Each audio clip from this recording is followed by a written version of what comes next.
Mercredi 9 avril, sommaire du journal Coopération internationale, le Tchad et l'Union européenne renforcent leur partenariat.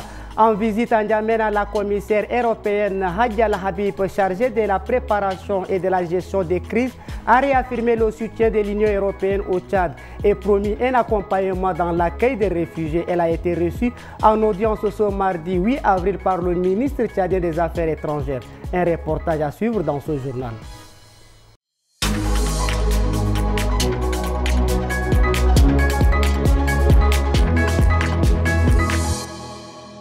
Bonjour à tous et bienvenue dans votre édition de 13h45. Le ministre des Affaires étrangères et de l'intégration africaine a reçu ce mardi 8 avril Hadja El Habib, commissaire européenne chargée de la préparation et de la gestion des crises en visite au Tchad.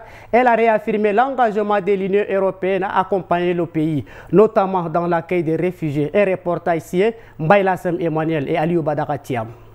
À peine arrivé à N'Djamena, la commissaire européenne chargée de la préparation et de la gestion des crises, Hadja El Habib, a tenu à présenter ses civilités au chef de la diplomatie tchadienne. Ce mardi à midi, elle a été reçue au ministère des Affaires étrangères. Objectif de cette visite, réitérer la volonté de l'Union européenne d'apporter son soutien aux autorités tchadiennes face à la crise humanitaire régionale, conséquence directe de la guerre au Soudan. La mission de la commissaire européenne prévoit plusieurs activités sur le terrain en lien avec la situation des réfugiés. Nous allons nous rendre sur place, voir quels sont les besoins de nos partenaires, comment les aider au mieux, de façon plus efficace, rencontrer aussi les bénéficiaires et les communautés qui accueillent les réfugiés. Depuis le déclenchement de la guerre au Soudan en avril 2023, le Tchad accueille sur son sol des dizaines de milliers de réfugiés soudanais, en majorité des femmes et des enfants, fuyant les violences. Dans le cadre de la lutte contre le ver de Guinée, le ministère de la Santé publique et de la Prévention, en partenariat avec ses alliés techniques et financiers, a lancé ce mardi 8 avril la 28e revue internationale des programmes nationaux d'éradication de la maladie. La cérémonie s'est tenue en N'Djamena en présence de plusieurs autorités nationales et internationales. Le compte rendu avec Fakalbo Absalon, Abakar Lambert et Ngena Rondoum Sentia. Cet événement qui a réuni les autorités nationales et internationales révèle une signification à la fois symbolique et historique, marquant non seulement les avancées majeures accomplies, mais aussi l'engagement indéfectible du gouvernement et des partenaires internationaux dans la lutte contre cette maladie. Le ministre de la Santé publique et de la Prévention, Dr Abdelmadjid Abderrahim, a souligné combien il est important d'éradiquer la maladie du ver de Guinée. Son éradication nécessite un partenariat dynamique pour la mutualisation de toutes les ressources et les efforts. Ce qui justifie la nécessité de développer le thème du pouvoir de partenariat, construction et avenir sans ambiguïté. Le Premier ministre ambassadeur Alamay Halina salue cette mobilisation et déclare ouverte la cérémonie. Le choix porté sur notre pays pour abriter ces importantes assises nous honore et nous réconforte.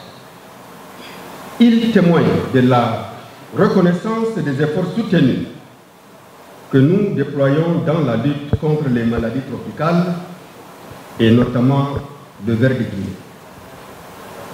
Le ver de Guinée qui a pendant des décennies affecté des millions de vies humaines, occasionnant souffrance et privation, est désormais sur le point d'être éradiqué grâce à un travail acharné et une coopération sans faille. Au Tchad, les rétroviseurs sont souvent perçus comme de simples accessoires sur les motos. Nombreux sont ceux qui rabattent ou les retirent complètement, ignorant les risques et les sanctions prévus par le nouveau code de la route. Pourquoi cette pratique persiste-t-elle? Élément de réponse dans ce reportage sien, Madjitoloum Israël, Abakar Lambert, rendu par Ghislaine Alatarom.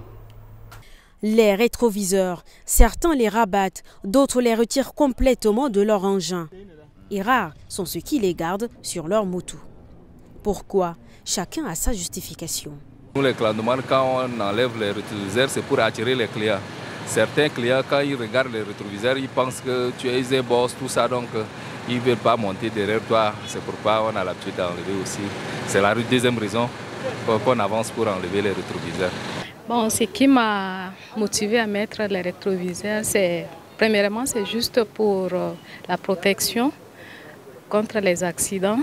Et deuxièmement, bon, j'ai mis ça pour l'ornement.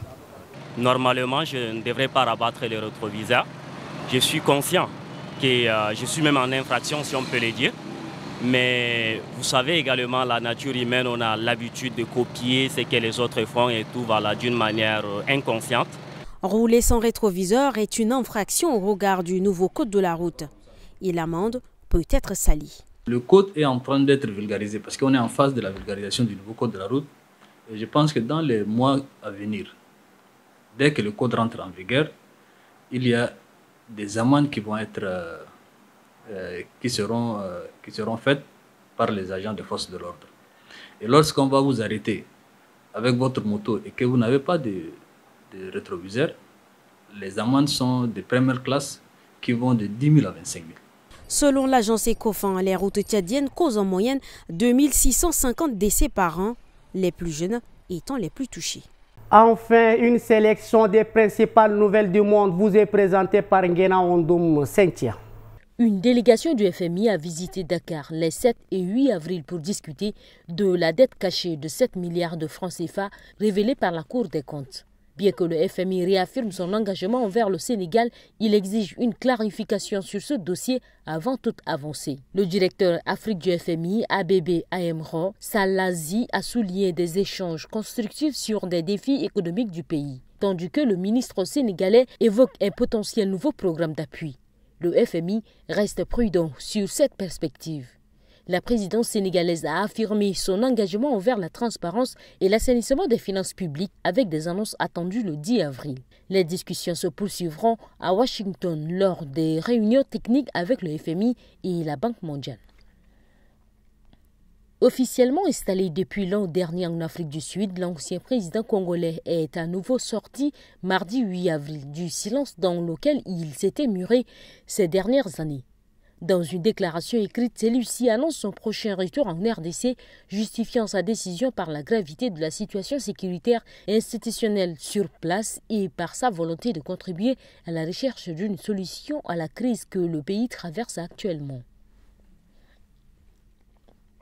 La Cour pénale internationale a affirmé ce 7 avril 2025 l'octroi de 52 millions d'euros d'indemnisation aux victimes d'un des principaux chefs de l'armée de résistance du Seigneur, une guérilla qui a fait régner la terreur en Ouganda. Dominique Ongwen purge actuellement une peine de 25 ans de prison pour 61 chefs d'accusation, dont le meurtre, le viol et l'esclavage sexuel dans le nord de l'Ouganda au début des années 2000.